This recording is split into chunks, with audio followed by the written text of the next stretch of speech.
전원책과 함께하는 출근길 시사 프로그램 출발 새 아침. 예, 지현식의 출발 새 아침 3부 시작합니다. YTN이 상암 시대를 맞았습니다. YTN 라디오는 28일부터 상암에서 방송을 하게 됩니다.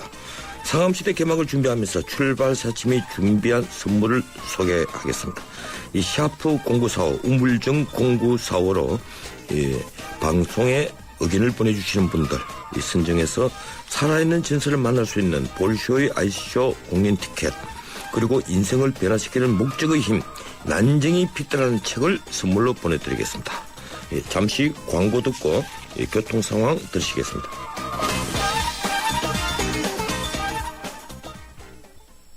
오빠, 민경이랑 드라이브 하고 싶으면 지금 바로 살아줘.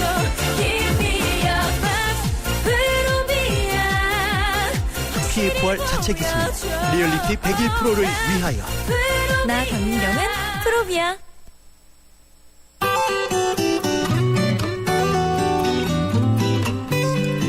출발 새 아침 교통정보입니다. 올림픽대로 공항 쪽으로 가는 길 사고가 발생했습니다. 반포대교 목간 지점이고요. 3차로에서 택시와 승용차의 추돌 사고인데요. 뒤쪽으로 성수대교부터 속도가 떨어지고 있고 사고 지점을 지나서도 한강대교까지는 밀립니다. 반대 하남 쪽으로 가는 데는 방화대교부터 성산대교, 여의 하륜화대목에서 한강대교, 다시 한남대교 부근 일대로 구간 주춤합니다. 강변북로 구리 쪽으로는 가양대교부터 양화대교, 서강대교에서 동작대교까지 계속해서 여의도권에서만 정체가 이어지고 있고요. 반대편 일산 쪽으로도 청담대교 부근, 그리고 성수대교에서 이촌동 사이로 밀립니다. 청담대교는 북단에서 남단 쪽으로 정체가 되고 있는데 분당수서로는 반대편 도심 쪽으로 복정과 탄천 사이로 밀리고 있고요. 언주로도 내곡나들목 부근 일대로 도심 진입하는데 정체가 됩니다. 서부간선도로 교통량이 조금 늘어났습니다. 외곽 쪽으로 가는데 양평교에서 오목교, 고척교에서 금천교까지 차량들이 밀리고 있고요. 도심 쪽으로도 고척교에서 신정교 지나는데 그나마 구간 정체를 보입니다. 출발 새 아침 교통정보였습니다.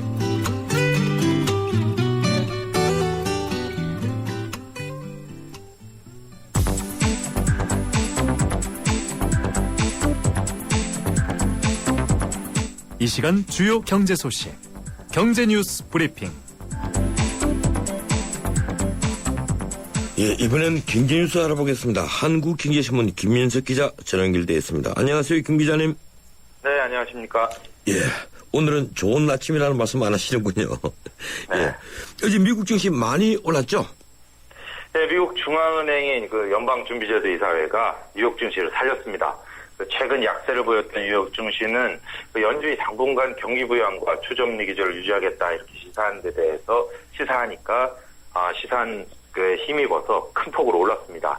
다우지수는 하루 전보다 181.04포인트 1.11% 상승해서 16,437.18로 거래를 마쳤습니다. S&P 500 지수는 1.09%, 나스닥 지수는 1.72%나 뛰었습니다. 이날 연준은 지난달 18일부터 19일까지 열렸던 그 공개시장위원회 FOMC의 그 3월 의사록을 공개를 했는데요. 이 회의록을 보면 연준은 그 경기 부양책 조기 종료를 예상하는 관측이 시장이 확산되는 것을 매우 우려하고 있는 것으로 나타납니다. 또 위원들은 전반적으로 당분간은 초저금리를 유지한다는데 의견을 모으고 있습니다. 시장은 그 FOMC 의사록에 매파적인 성향이 없었다 이렇게 평가를 했습니다. 언론으로 또 지난주 내내 내리던 기술주는 이날 페이스북이 7.3% 상승하는 등 확실히 반등했습니다. 예. 문제는 우리 경제인데요. 어제 원달러 환율이 1,050원이 깨졌죠. 이 글로벌 금융위기가 있었던 2008년 이후 가장 낮은 수치인데 어떻습니까?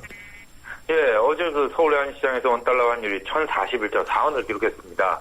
말씀하신 대로 그 배경이 직전이 2008년 8월 이후에 5년 8개월 만에 최저치인데요. 사실 지난 몇 년간 그 금가옥조처럼 지켜져 왔던 그 달러당 1,050원대가 속절없이 무너졌습니다. 막대한 그 경상수지 흑자, 그리고 계속되고 있는 외국인의 주식 순매수, 여기에 그 글로벌 달러 약세 등 원화값 상승 요인이 한꺼번에 겹친 게 그 배경인데요. 특히 그저께 그 일본과 유럽의 그 중앙은행이 추가적인 양적 완화 정책에 신중한 입장을 보이면서 국제시장에서 달러가 전반적인 약세를 보인 게 큰 영향을 주었습니다. 예. 그동안에 MB 정부에 있어서는 워낙 외평차도 이제 발행을 하고 해서 이 환율이 어느 정도 관리가 됐다는 것이 정설인데 이 환율이 지금 이렇게 너무 가파르게 올라서 수출 기업에 부담이 되지 않습니까? 근데 어제는 정부 개입이 없었던 겁니까? 예, 어제 그 외환당국이 침묵을 지켰습니다. 이는 이전과 달라진 스탠스인데요. 사실 장중급 1,050원대를 벗어난 것은 지난 1월 2일에 1,048원대를 기록하는 데 이후에 이번이 두 번째입니다, 올해. 근데 당시에는 정부와 한국은행이 외환시장에서 개입을 해서 달러를 사들여서요. 원화값이 금방 1,050원대로 복귀를 했었습니다. 시장은 정부가 지금은 환율 방어에 나서기 어려울 것으로 보고 있습니다. 글로벌 달러가 전반적으로 약세를 보이고 있는데 원화만 억지로 끌어내리면 국제사회에서 눈총을 받을 수밖에 없는 상황입니다. 또 우리나라는 막대한 무역수지 흑자를 내고 있죠. 또 주요 20개국 G20 재무장관 회의도 정부의 손을 묶은 변수입니다. 오늘부터 12일까지 미국 워싱턴에서 G20 재무장관 회의와 국제통화기금, 세계은행 중개회의가 열리는데요. 현호석 부총리와 신임 이주열 한국은행 총장 오늘 함께 출국을 합니다. 전문가들은 정부의 이런 적극적인 개입이 없을 경우에 원달러 환율이 당분간 1,040원대에서 등락을 거듭할 것으로 이렇게 보고 있습니다. 예, 이러다가 올해 안으로 이 1,000원이 무너질 것 같은 느낌이 들어서 걱정이군요. 이 수입품 값이 너무 비싸다 이런 얘기가 많은데 정부가 해외 직접 구매, 이른바 해외 직구를 쉽고 간편하게 할 수 있도록 바꾼다면서요? 네, 관세청이 생수나 유모차, 립스틱 등 생활필수품 10개 품목의 수입 원가를 조사해봤더니 실제로 원가보다 평균 2.7배에서 9.2배까지 비싸게 시중에서 팔리고 있는 것으로 드러났습니다. 이에 따라서 정부는 어제 경제관계 장관회의를 열고요. 병행 수입과 해외 직접 구매, 직구를 활성화시켜서 수입 소비재 가격을 10%에서 20%까지 낮추겠다 이렇게 밝혔습니다. 해외 직구에 대해서는 오늘 7월부터 수입 신고를 간소화해 주기로 했습니다. $100 이하의 해외 직구 품목이 한해서 통관 절차를 간소해 준 대상을 기존의 6개 품목에서 식품, 의약품 등을 제외한 전체 소비재로 확대를 하는 겁니다. 또 반품할 때도 관세 환급을 손쉽게 받을 수 있도록 제도를 바꿉니다. 또 병행 수입을 활성화하기 위해서 적법하게 통관했다는 증명인 통관 인증 제도를 크게 완화하고 인증 대상도 지금부터 늘릴 방침입니다. 또 경영수입협회 차원의 공동 애프터 서비스 센터도 운영하도록 지원하기로 했습니다. 예, 어제 저희들이 해외 직구 문제로 전문가와 인터뷰를 했는데요. 이 해외 직구에도 유의할 점이 굉장히 많더라고요. 예, 이 점도 잘 생각해야 될 텐데 정부가 너무 이 해외 직구를 또 권장하는 건 아닌지 모르겠습니다. 예, 시중은행에서 유출된 개인금융 정보가 보이스피싱, 즉 전화금융 사기에 실제로 악용된 사실이 처음으로 확인됐죠? 네, 어제 서울 강북경찰서가 지난해 한국시티은행에서 유출된 개인정보를 이용해서 돈을 가로챈 혐의로 이모 씨 등 4명을 어제 구속했습니다. 이들은 고금리 대출이 있는 시티은행 고객에게 전화를 걸어서 제2금융권의 거래 실적이 있으면 은행에서 운영하는 서민지원센터에서 저금리 대출로 전환을 해줄 수 있다 이렇게 속여서 피해자들이 대부업체로부터 돈을 빌리게 하고 그 돈을 대포 통장으로 입금받아서 가로챘습니다. 피해자 10명에게 챙긴 돈이 3,700여만 원인데요. 피해자들이 감쪽같이 속은 것은 이들이 이름과 휴대폰 번호, 직장명, 그뿐만 아니라 은행 대출금과 이자율까지 세부 정보를 모두 줄줄이 깨고 있었기 때문입니다. 이 정보는 시티은행의 전 직원이던 박모 씨가 지난해 4월에 유출시킨 16,000명의 시티은행 고객 정보 가운데 섞여 있었습니다. 예, 이런 상황인데 시티은행은 국내 고객 정보를 해외에 있는 지점과 공유할 계획이라면서요? 예, 시티은행은 국내 고객 정보를 해외 유전하는 방안을 추진하고 있다고 합니다. 해외 지점들과 공동 마케팅에 이용하기 위해서인데요. 이는 한미 FTA나 한 EU FTA 등에 따른 겁니다. 이들 협약에는 해외 금융사가 국내의 금융 정보를 해외에서 이전해서 공동 사용할 수 있도록 허용하고 있습니다. 예, 고맙습니다. 오늘 여기까지 듣겠습니다. 네, 감사합니다. 예, 지금 한국经济신문 김현석 기자였습니다.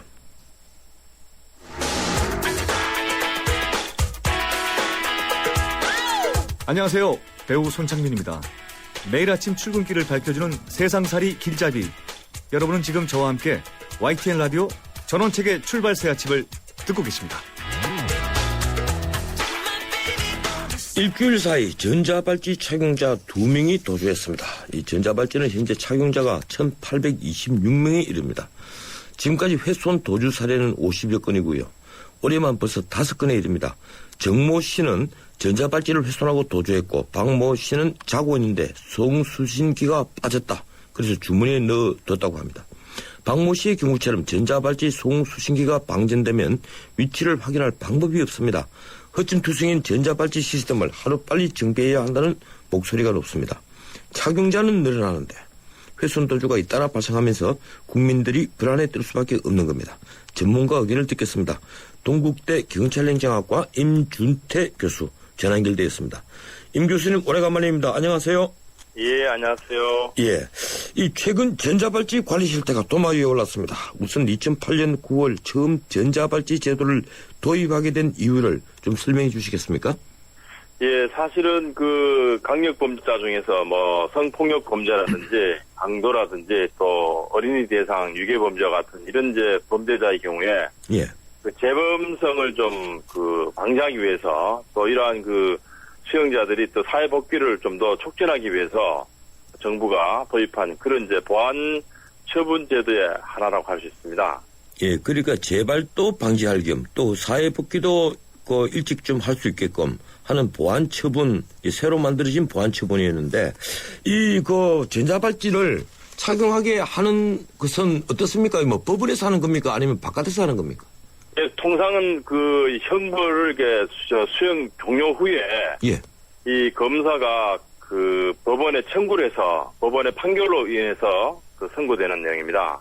그 예. 외에도 뭐 가석방자라든지 형의 뭐 집행유예자라든지 이런 부분에 대해서는 또 보호관찰위원회 또 심사를 거쳐서 그 처분이 내려집니다. 예, 대부분은 법원에서 판결로 이루어지는데 보호관찰 심사위원회에서 가석방이라든가 형집행 정지를 할 때 이 전자발찌 착용을 조건으로 하는 경우가 있군요.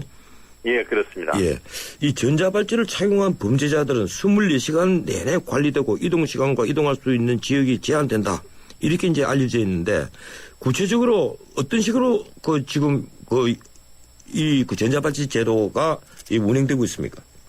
예, 우리나라의 그 이러한 범죄자들의 어떤 24시간 감시 체제를 할 수 있는 위치 추적 센터가 예, 법무부에 설치되어 있습니다. 서울하고 대전 두 곳에 있는데요.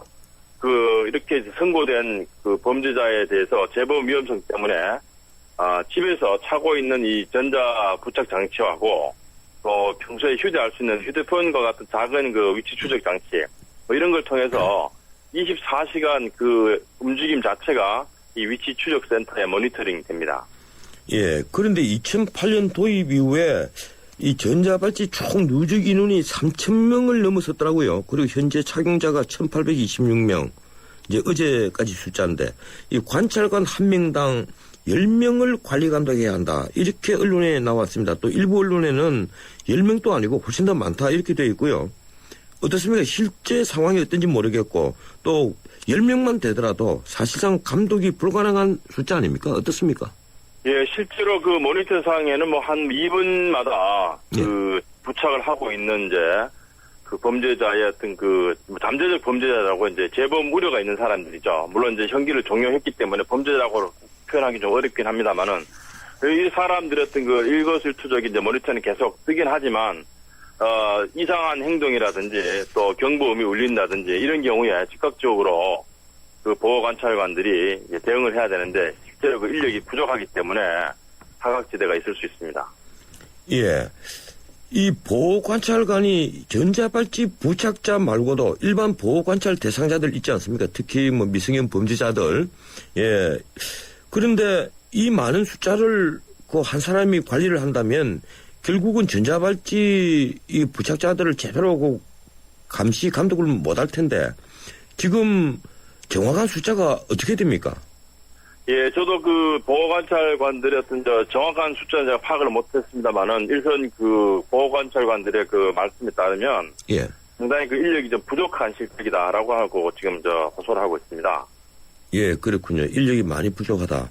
이 선진국은 전자발찌 관찰관이 별도로 지정되어 있다면서요?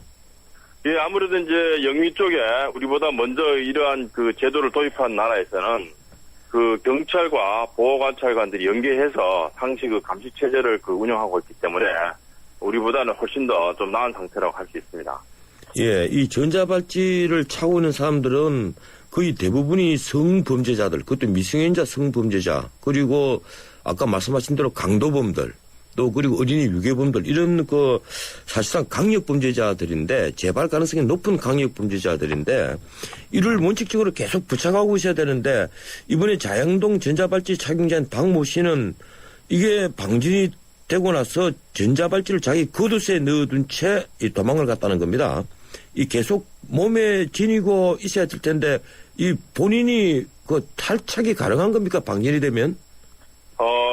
1차적으로 발목에 차고 있는 발찌 자체는 뭐 쉽게 뗐다 붙였다 할 수 있는 그런 상황은 아니고요. 예. 바깥으로 외출할 경우에는 이제 휴대용 위치 추적 장치를 휴대하게 돼 있기 때문에 이 두 가지가 서로 연계되지 않거나 뭐 방전이 되거나 하는 경우에 오히려 그런 경고음이 이제 발동이 되는 것이죠. 예, 이번에 심지어 훼손을 하고 도망간 사람이 있는 걸로 봐서 마음만 먹으면 언제든지 이것이 훼손 가능한 것이다. 이렇게 언론에 나와 있습니다. 재질이 네. 문제가 있는 겁니까? 어떻습니까? 그렇죠. 사실 사람이 만든 기계이기 때문에 어떤 의도를 갖고 망가뜨리려고 하면 충분히 훼손할 수가 있습니다. 그러나 이와 같은 부착하는 사람들이 자발적으로 어떤 범죄 예방 노력에 우리가 좀 기대를 하고 있는 것이죠. 사실은 기계적인 결함이 전혀 없다라고 볼 수는 없고요. 또 현재 만들어진 재질로 봤을 때는 집에서 얼마든지 좋은 기계를 가지고 망가뜨릴 수는 있습니다. 예, 그렇다면 이거 하루빨리 개선 방안을 찾아야 하지 않겠습니까? 잘 망가지지 않는 재질로 한다라든지 말이죠. 잘 방전되지 않는 이 요사이 고급형 2차 전지를 넣는다든지 해서 좀 개선 방안을 마련해야 되는데 현 실정은 어떻습니까? 예, 현재 지금 전자 발찌 같은 경우에 과거에 비해서 충전 능력이라든지 또 견고성이 상당히 개선이 되긴 했습니다. 그러나 바깥으로 외출할 경우에는 또 위치 추적 장치를 항상 휴대를 해야 해서 또 분리가 돼 있죠. 예. 발목이 차는 것과 손에 들고 다니는 이 두 가지가 이제 일체형으로 만들어야 된다든지 또 그다음에 쉽게 훼손할 수 없도록 보다 더 좀 견고한 재질로 만들어야 되는자 이런 이제 개선 방안이 나오고 있습니다. 예, 그런데 전자발찌 훼손 도주 사례가 자꾸 빈번해지니까 일반 시민들 입장에서는 대단히 이제 불안해지는데 특히 과거에 이 전자발찌를 차고 있었던 사람에게 범죄에 당했던 피해자들은 아주 많이 불안해지죠. 그래서 이 제도 자체를 개선해야 되는 것 아니냐. 이 전자발찌 제도 자체를 앞으로 좀 전자발찌 부착을 줄여나가고 오히려 수감 숫자를 더 늘리는 것이 옳지 않느냐 이런 의견도 보입니다. 어떻게 생각하십니까?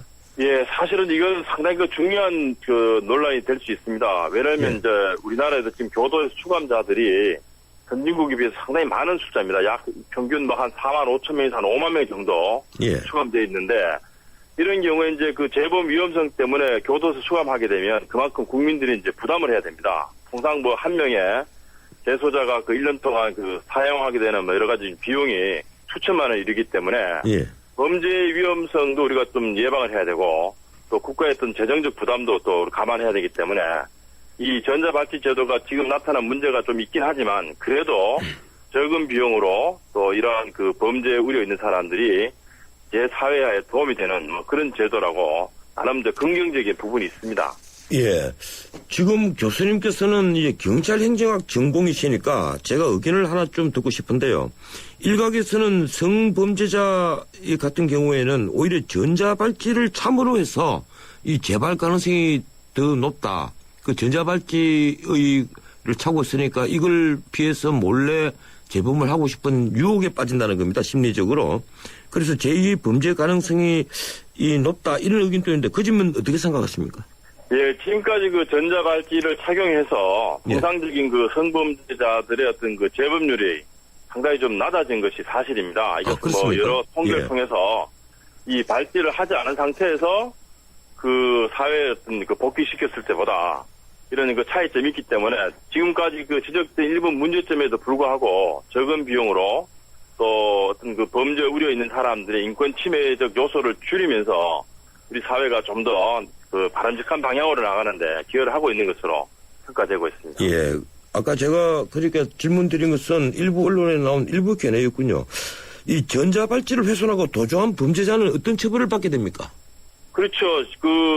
부착된 장치를 임의적으로 훼손한 경우는 그 범죄자 자체도 사실은 그 경우에 따라서는 7년 이하의 징역이나 2천만 이하 벌금에 처할 수가 있습니다. 그러니까 별도의 사건으로 돼서 별도의 또 재판을 받고 별도의 처벌을 받게 되겠군요.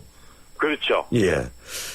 지금 어떻든 이제 문제가 많이 생기고 이 언론에서도 이 문제를 주의 깊게 다루고 있는데 앞으로 이 전자발찌 제도 이 어떻게 개선을 해야 된다고 지금 교수님께서는 생각하십니까? 예, 일단 뭐 전자 발찌에 대한 어떤 그 하드웨어적인 부분이 있습니다. 이런 견고하게 만들고 그다음에 이제 그 방전이 되거나 또는 그 충전 관련된 이런 그 기술적인 부분이 좀 필요하고요. 그다음에 이제 발찌와 휴대용 그 위치 추적 장치를 좀 일체형을 해서 실제로 그 이런 그 대상자들이 쉽게 그 장치를 자기 몸에서 이제 그 이탈시키지 않도록 하는 그런 좀 기술적인 저 개선이 필요하고요. 예. 그다음에 이 수천 명에 이르는 그 전자 발찌 감시 대상자들에 대한 어떤 모니터링을 좀 더 그 실효성 있게 하기 위해서는 보호관찰관이라든지 감시 감독할 수 있는 인력이 현실적으로 좀 더 그 늘어야 되지 않느냐, 막 그런 생각을 하고 있습니다. 예. 오늘 고맙습니다. 여기까지 듣겠습니다. 예. 지금까지 동국대 경찰행정학과 임준태 교수였습니다. 이 문자들이 많이 올라오네요. 제가 한 2개만 소개를 하겠습니다. 9412님. 전자발찌 도입 때부터 문제점들이 지적되더니 결국 허점이 드러나네요. 예, 그렇습니다. 어떤 제도든 허점은 있기 마련이죠. 하지만 그걸 개선하면 예, 잘 되리라고 생각합니다. 1027번님. 그래도 전자발찌 착용해야 합니다. 사회적 분위기가 엄벌을 취하는 분위기여야 합니다. 정말 엄벌을 취하려면 전자발찌 대신에 감옥에 계속 넣어둬야 되겠죠. 고맙습니다. 예, 여기까지입니다. 우리 수학 성적이요? 당연히 걱정 없죠. 그렇다면 수학 실력은 어떨까요? 지금 아이의 수학을 진단해보세요. 정확한 진단과 처방이 진짜 수학 성적을 만듭니다. 스스로 수학. 예, 출발사심 3부였습니다. 잠시 뒤 4부 이어갑니다. 300만 경제 수도 인천의 시대가 열립니다. 세계적인 국제도시 홍콩, 싱가포르, 제네바와 어깨를 겨루겠습니다. 2014년 9월 19일 45억 아시아인의 나눔과 화합의 대축전 인천 아시안게임이 펼쳐집니다. 45개국 아시아인의 꿈과 감동의 제전 아시아의 새로운 미래가 열립니다. 2014 인천 아시안게임과 장애인 아시안게임을 나눔과 배려, 공감이 있는 아시아인의 축제로 모두가 행복한 인천, 시민과 함께 만들겠습니다. 도로명 주소 아직도 모르세요? 자, 효원로 20번을 찾아가려면 스텝 1. 효원로는 도로명, 20번은 건물 번호. 이때 건물 번호는 도로 진행 방향으로 왼쪽은 홀수, 오른쪽은 짝수. 스텝 2. 도로명 주소에 표기된 건물 번호 숫자에 10을 곱하면 건물까지의 거리가 나오게 되는데요. 그래서 효원로 20번이라면 같은 도로 시작점에서 오른쪽 건물 방향 200m 거리에 있다는 뜻이겠죠? 편리한 도로명 주소, 생활이 달라집니다. 이 캠페인은 세계 속의 경기도와 함께합니다.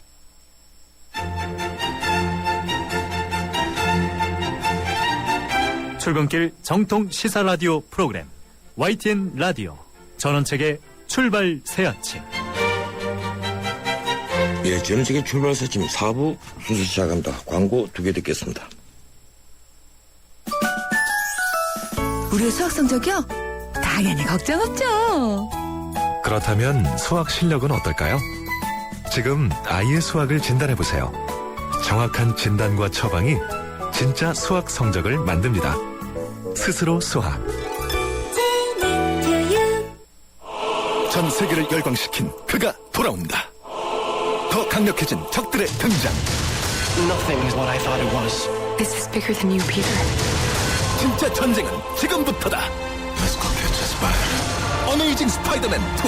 4월 23일 IMAX 3D 대개봉. 12세 이상 관람가. 예, YTN이 상암 시대를 맞았습니다. YTN 라디오 28일부터 상암에서 방송을 합니다. 상암 시대 개막을 준비하면서 출발사심이 준비한 선물입니다.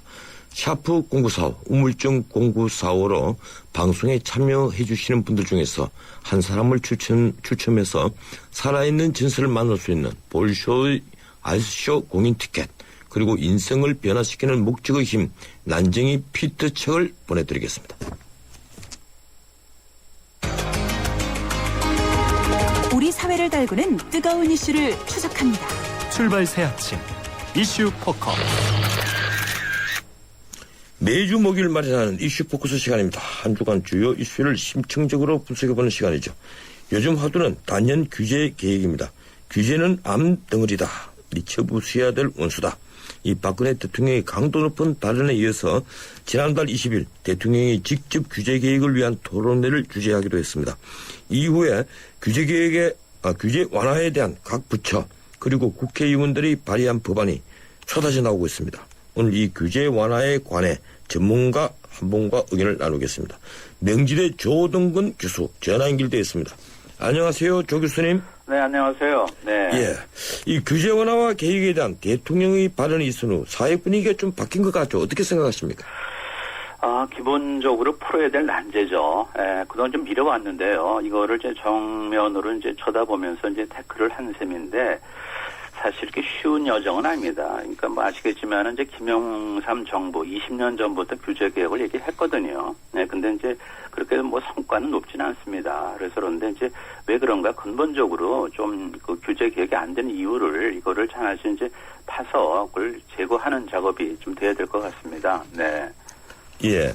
이 교수님께서는 경제학자시니까 제가 금융 규제에 관해서 좀 의견을 듣겠습니다. 얼마 전에 박 대통령이 개인 분야의 규제 철폐에 대해서 강조도 하고 뭐 이러다가 어제는 정경련에서 국내 진출한 외국계 금융사를 대상으로 한국 금융의 경쟁력 현황과 개선 과제라는 설문조사를 실시를 했습니다.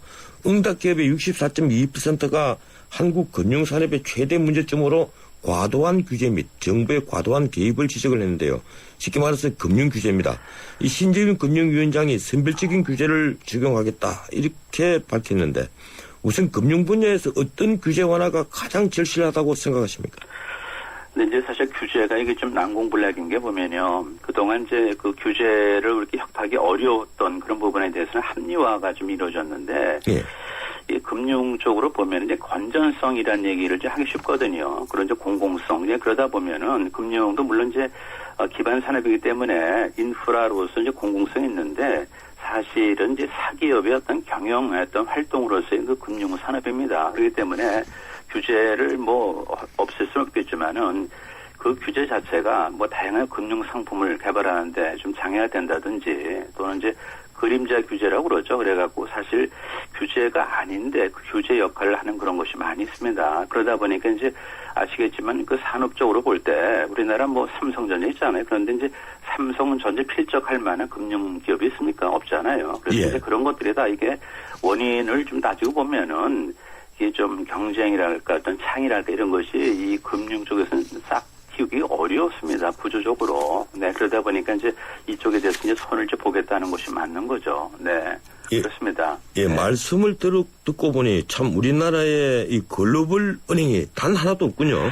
뭐 그 우리나라 경제 규모로 보면은요 사실 좀 창피하죠. 그리고 이제 글로벌 금융 뭐 기관으로서 은행을 말씀하셨는데 등치도 등치지만은 사실은 이제 IB 투자 쪽으로 가야 됩니다. 길게 예. 보면요. 그러니까 이제 은행이라는 거는 이제 예대 마진이고 그다음에 이제 가계로부터 이제 신용을 이제 공여받아서 이걸 다시 전달하는 거 아닙니까? 그러다 보니까 이제 중개 기관이 지나지 않는 거고 자기가 주체가 돼서 하는 어떤 여러 가지 이제 뭐 구조조정이랄까 뭐 그다음에 M&A 이런 거는 우리가 사실은 갈 길이 꽤 먼 거죠. 네. 예. 그렇습니다. 네.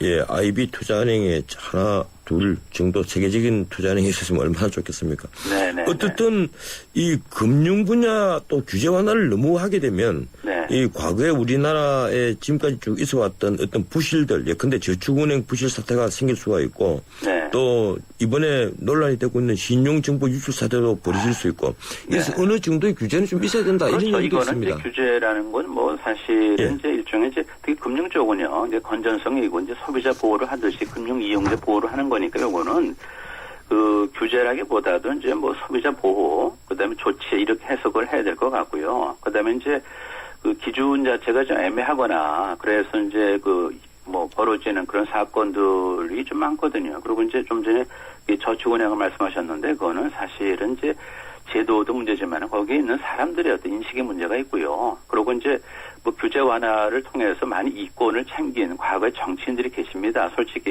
몇 면을 우리가 이제 얘기하기는 거북한데 그런 것들이 사실 문제가 돼서 그러니까 규제 자체에서 오는 어떤 큰 문제는 아니고 운용을 하는 쪽이라든지 그 산업에 종사하는 사람들의 어떤 이제 의식 이런 것도 우리가 이제 포괄적으로 점검을 해야 될 때라는 거죠. 네. 예, 우리 그 금융 규제에 있어서 가장 큰 규제는 이 금산법 아니겠습니까?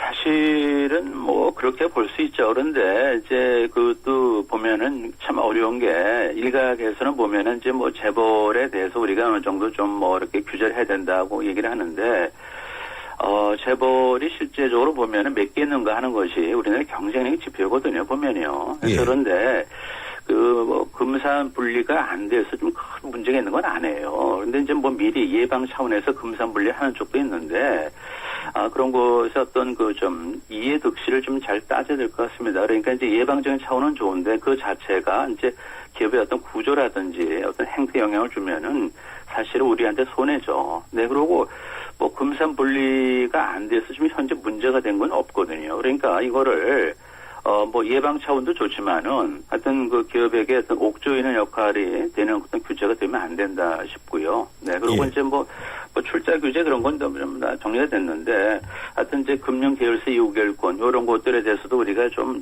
현실적인 어떤 이제 좀 접근이 필요할 것 같습니다. 이상적인 접근도 중요하지만요. 네. 예, 최근에 이 박근혜 대통령께서 국회 차원에서 의원 입법에 관한 규제 심의 장치가 좀 마련할 수 있도록 해달라 이렇게 주문을 했는데 사실 이게 법안에 포함되는 규제들이 너무 많아요.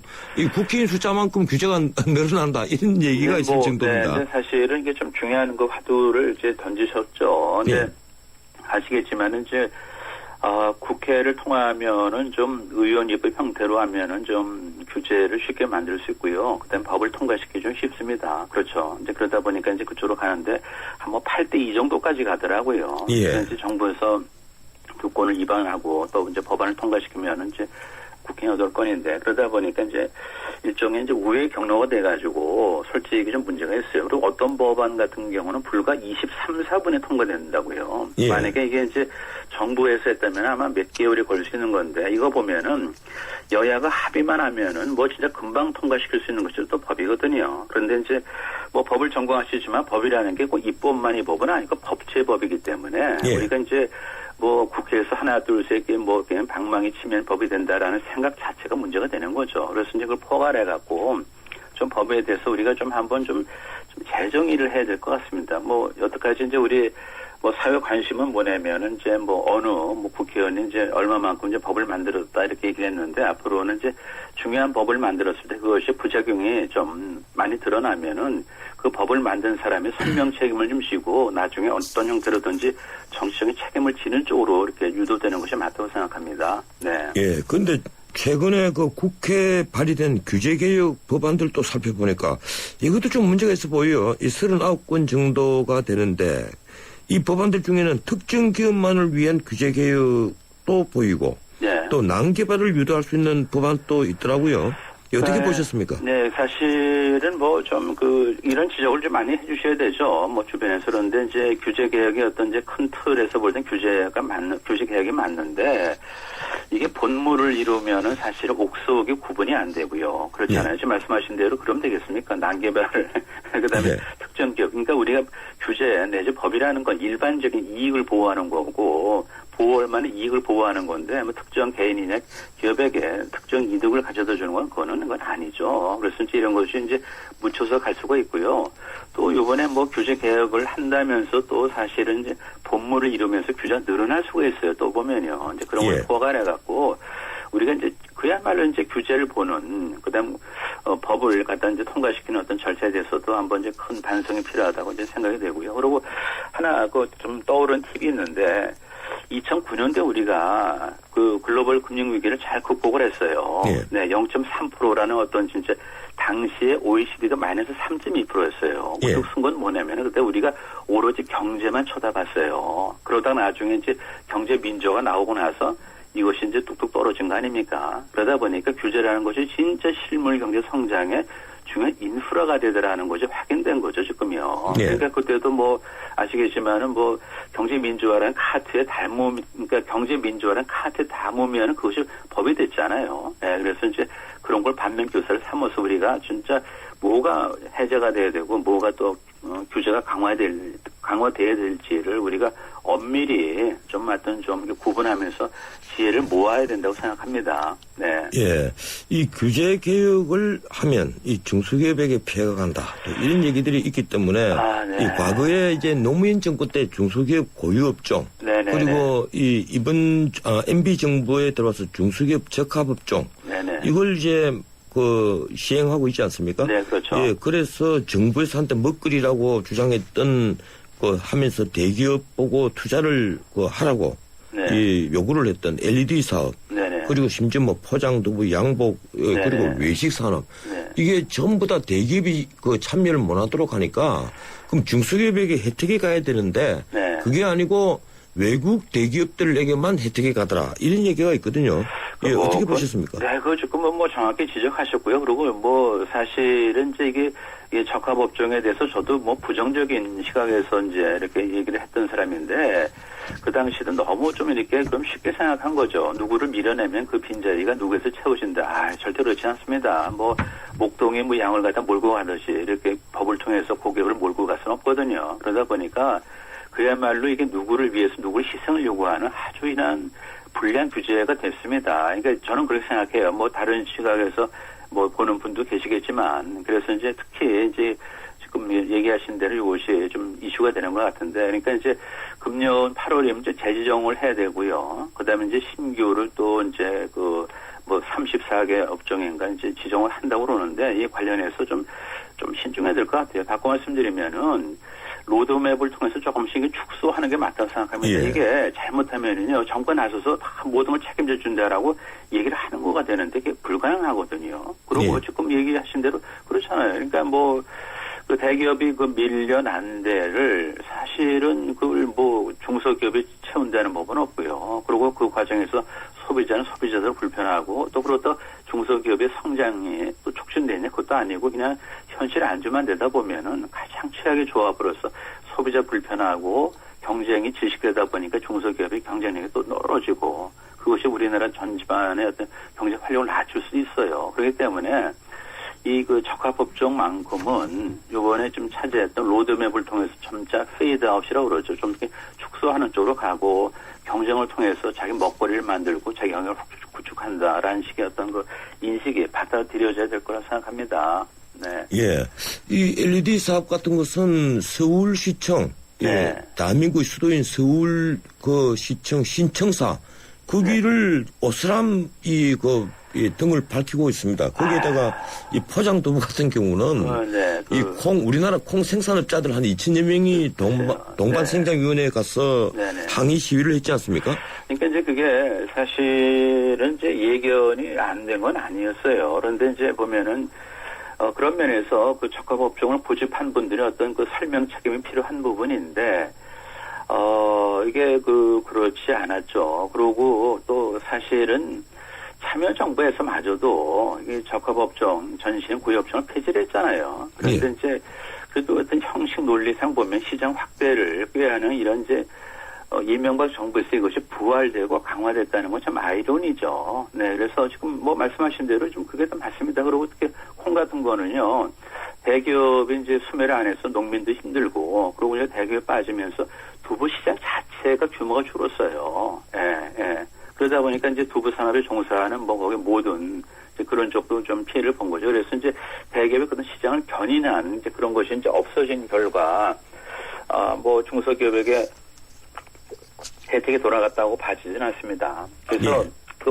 금구가 있는데 뭐냐면은 금원할 때 금자인데 눈에 보이지 않는다고 존재하지 않는 건 아닙니다. 그래서 이제 우리가 규제할 때 보면 특히 서두르기 쉬워요. 이렇게 되면 모든 게 해결될 것 같지만은 명분은 다 좋죠. 하지만 사후 결과는 전혀 딴 데로 가기 쉬워요. 네, 예. 그리고 끝으로 딱 하나 죄송하지만은 그 세종시에 거의 뭐 그렇잖아요. 거기 급식업체도 사실은 어디라고 생각하세요? 외국 전부 다 미국 업체들이죠. 네, 외국계 지금 예. 한국법이네요. 네, 그래서 그쪽도 보면 이제 교묘하게 빠져갔죠. 한국법인 통해서 했는데 그런 식의 결과 나오고 싶다는 거죠. 네. 예. 어쨌든 한정화 그 중소기업청장은 또 그런 얘기를 합니다. 이 규제 완화를 적합업종과 연관 지으면 네. 일자리 창출과 경제 성장에 포커스가 흐려질 수 있다. 이런 얘기를 하거든요. 그러니까 사실은 그분은 그런 얘기를 하셔야 되겠죠. 왜냐하면 예. 이제 룰이라는 게 자기 뭐랄까 이제 자리에서 오는 건데, 근데 그거는 좀 포괄적으로 보면은요. 전체적으로 좀 적용되기는 너무 좀 어려운 얘기고요. 그런데 단 규제를 통해서 짓눌렸던 거 이걸 이제 풀어주는 건 좋은데 지금 적합업종 원하면은 지금 이미 과다 침입하고 있는데 규제를 완화를 하거나 보호를 해서 하는 거예요. 그러다 보면은 이게 이제 혼란스럽고 교통체증만 생기는 거죠. 쉽게 말씀드리면은요. 그러다 보니까 너무 자기 중심적으로 보면 이게 자꾸만 옛날식의 어떤 건 뭐랄까 이제 부처 간에 어떤 이익을 나눠 먹는 그런 담합이 되기도 쉬워요. 그래서 이제 예. 뭐 중소기업을 포함해서 하여튼 경제 자체는 경쟁이고요. 거래입니다. 거래는 다 이익이 되니까 하는 거니까 사실상 불공정 거래를 막는 정도의 정부 개입이 맞습니다. 그러다 보니까 이제 과거 이제 거꾸로 이제 노무현 정권 때 그 당시에 이제 국정을 피지 않던 것도 지금 좀 다시 반출을 해서 우리가 국가가 할 수 있는 거 없는 걸 좀 정확히 해야 될 것 같아요. 그리고 너무 뭐 이걸 통해서 내가 너를 봐주겠다라는 시그널인 것도 살짝 위험해요. 예. 그렇습니다. 네. 고맙습니다. 이른 아침 인터뷰 고맙습니다. 오늘 여기까지 듣도록 하겠습니다. 고맙습니다. 네. 예, 지금 명지대 경제학과 조동근 교수였습니다. 해나루 하나면 돼. 식탁 가득 행복해. 좋아 해나루. 살진 해나루 쌀에 감자 사과도 있어. 당진 해나루. 우리 집 건강 지킴이 행복 지킴이 당진 해나루. 당신을 위한 참 좋은 먹거리 당진 해나루. 가리고 흉터 가리지 마세요. 흉터 전문 더마틱스 울트라. CPX 성분이 흉터를 흐리고 부드럽고 매끈하게, 흉터에 더 자신있게. 더마틱스 울트라. 이탈리아 글로벌 제약회사 메나리니. 본 제품은 의료기기입니다. 네, 피자헛입니다. 저기요, 고기 피자랑 새우 피자랑 뭐가 더 맛있어요? 둘 다 맛있습니다, 고객님. 그래도 뭐가 더 잘 나가요? 솔직하게. 둘 다 잘 나갑니다. 왜냐하면 더블 박스. 박스는 하나, 피자는 두 가지. 25,000원. 15885588 피자헛. 더블 박스 주세요. 예, 너무 많은 문자들이 올라오고 있습니다. 9182님, 4408님, 5107님. 다 읽어드릴 수가 없네요. 시간이 없었어요. 0327님, 이 긴 장문의 글을 보내주셨습니다. 예. 8953님, YTN 잘 듣고 있습니다. 출근길에 듣어서는 안 될 방송입니다. 3838님, 예, 축구를 세계 알렸듯이 YTN 상암사옥에서 정확한 뉴스를 알려달라. 9228님, 출발 새 아침 담당자분들 수고 많으십니다. 상암 이전 개국 축하드립니다. 222님, YTN 상암시대 개막 축하합니다. 예, 올소이 아시쇼 당심자 9228님에게 보내드리겠습니다. 나머지 분들에겐 난징이 피터 책을 보내드리겠습니다. 예, 오늘 클로징 멘트입니다. 어제 국무회의가 의결한 2013년도 이 국가결산엔 정부 부채가 1117조라고 되어 있습니다. 그저께군요. 전년도 902조 1000억보다 215조 2000억이 는 겁니다. 사상 처음으로 1000조를 돌파했다 해서 언론이 요란을 떨었습니다. 공무원 연금, 연금 충당 부채가 포함됐기 때문이라고 하는데요. 사실 연금 충당 채무는 596조나 됩니다. 그리고 정부는 중앙정부 채무와 지방정부 채무를 합한 국가 채무가 483조로서 국민 한 명당 961만 원이라고 밝혔습니다. 이 국가 채무 재작년보다 39조 5천억이 는 겁니다. 그러니까 우리는 빚을 내서 작년 1년 동안 호사를 누린 거지요. 그런데 이 국가 부채에는 빠져있는 것이 있습니다. 바로 국가가 최종적으로 지급 채무를 지고 있는 공기업 부채와 지방 부채. 작년 500조를 넘었고 지방 공기업 부채 70조를 넘었습니다. 우리 다음 세대가 어쩌면 우리 세대를 정화할지 모르겠습니다. 오늘은 여기까지입니다. 빗느리지 않은 대책을 말씀드리죠. 지금까지 진행의 전은식 변호사였습니다. 내일 뵙겠습니다. 고맙습니다.